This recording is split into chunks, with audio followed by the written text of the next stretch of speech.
భూమిపై అహంకారం పెరిగినప్పుడు, ధర్మం క్షీణించి శక్తి స్వార్థంగా మారినప్పుడు మహావిష్ణువు జన్మిస్తాడు. అది సాధారణ అవతారం కాదు. కోపం మరియు కరుణ కలిసిన అవతారం.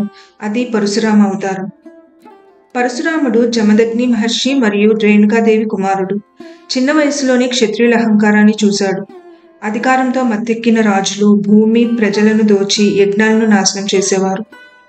ఒకరోజు కార్తవీర్యార్జునుడు సహస్రబాహుతో ప్రసిద్ధుడైన రాజు జమదగ్ని ఆశ్రమానికి వచ్చాడు.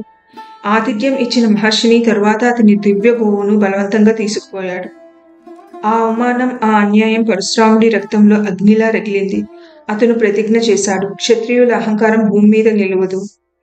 తన పరశుతో, దివ్య కత్తితో పరశురాముడు 21 సార్లు భూమిని శుద్ధి చేశాడు.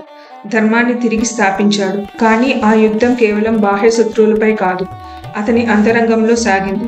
కోపం మరియు క్షమ, ధర్మం మరియు ప్రతీకారం. తరువాత పరశురాముడు తన కోపాన్ని వదిలి తపస్సులో లీనమయ్యాడు. అతనిలోని అగ్ని జ్ఞానమైంది. పరశురామ అవతారం మనకు నేర్పేది ఏంటంటే, ధర్మం కోసం యుద్ధం అవసరమైతే చేయాలి, కానీ ధర్మం లోపల ఉండాలంటే మన కోపాన్ని జయించాలి.